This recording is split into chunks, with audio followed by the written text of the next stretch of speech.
A desperate search is underway to find missing Baltimore mother Joanna Clark and one of her 7 children. It's been hell. The what ifs, the not knowing.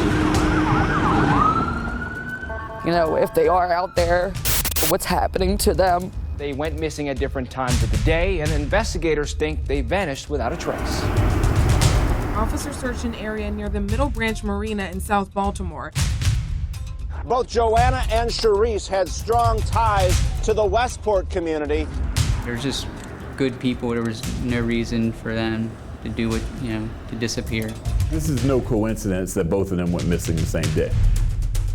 He was the last to see them alive. I don't know what to say about this.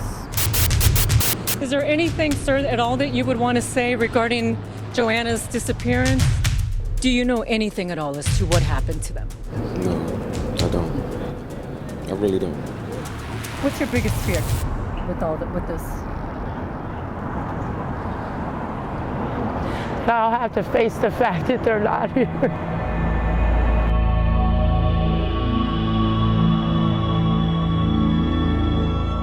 Every single 4th, I'm here, 2303 Round Road.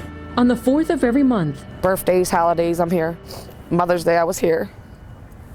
Her birthday, I was here. Jessica Watson heads to South Baltimore to visit the small memorial she dedicates to her best friend, Joanna Clark, and her 15-year-old daughter, Shariece.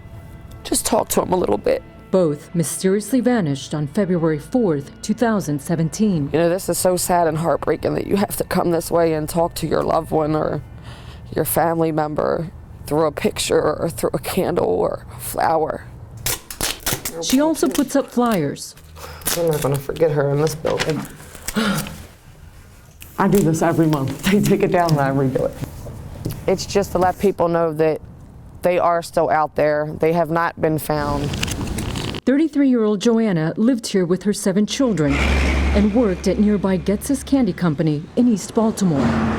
What did she do there? She made cowtails. She ran an assembly line. She was actually feeling great about herself. Getting up, going to work every day, going out in the real world. She did everything for her children. Everything. She was the sole provider, without a doubt. Shariece, also known as Reese, is Joanna's oldest child and is described as the typical teenager who loves social media. This was her last public post. Shariece, she's a lot like Joanna. She loves to smile, make people smile, always clowning around.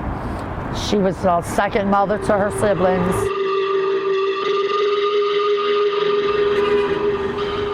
Everything changed that Saturday, February 4th. At 10:02 p.m., Joanna called me and she said that she was out on a date with a guy she had worked with. She said that she was waiting for a while for a bus. Could I come give her a ride? I told her, sure, not a problem. She called me back and said that the bus had just pulled up, that they were getting on the bus to go home. And she was getting ready to hang up and I said, hey, what are you about to do? And she said, I'm going home in the house. I'll call you when I get in. That was the last time Jessica spoke to Joanna. I didn't hear from her Sunday, and I didn't hear from her Monday. Tuesday morning, her brother and her cousins and them contacted me saying, hey, Joanne didn't show up for work Monday or today. Is she with you? Have you seen her? Jessica went to the apartment. She says Joanna's 6 younger children were there with their father's teenage son. I said, is Joanne here? He said, no. I said, do you know where she is? He said, no, she hasn't come back. And I said, well, where's Reese?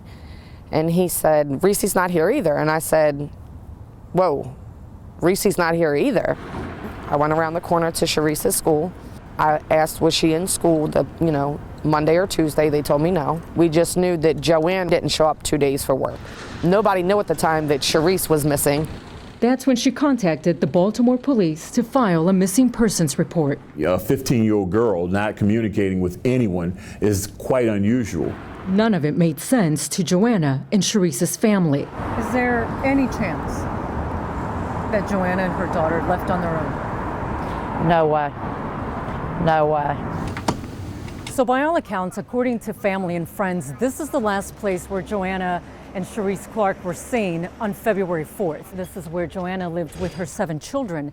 According to family and friends, the last person who saw them that day was the father of 6 of Joanna's children. And I asked him, where's my sister? When's the last time you seen her? And he told me it was that Saturday. Then I asked, well, where's Shariece? And he said, well, she left that day as well, hasn't came back. That's weird. They both haven't been around since Saturday, and you haven't talked to either of them, and he said no.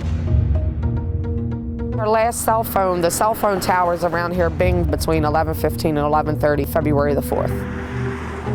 It's a strange case. Investigators believe that Joanna and Shariece disappeared on the same day, hours apart. We do believe foul play has occurred. Does it appear they were targeted? This is no coincidence that both of them went missing the same day. Any leads? It appears that whoever wanted to do something to him wanted to do something to both of them. I don't think either of them ever left the house. 2 people just don't vanish from an apartment building and nobody sees or hears anything. One of Joanna's neighbors, who agreed to be interviewed but asked that we not show his face, says late that night he did hear a strange noise that jolted him out of bed. But it was an unusual noise, like somebody was being thumped on the floor, dragged down the steps or something. He's like boom, boom, boom, boom. Then it paused, then it said boom, boom. And then that's when I came to the door and listened, and I ain't hear nothing else. So I just let it go, and that was all I heard. And that's what I told the police too. Now, almost a year later, Joanna and Shariece are still nowhere to be found, and her 6 younger children, who range in age from 3 to 11, have been placed in foster care.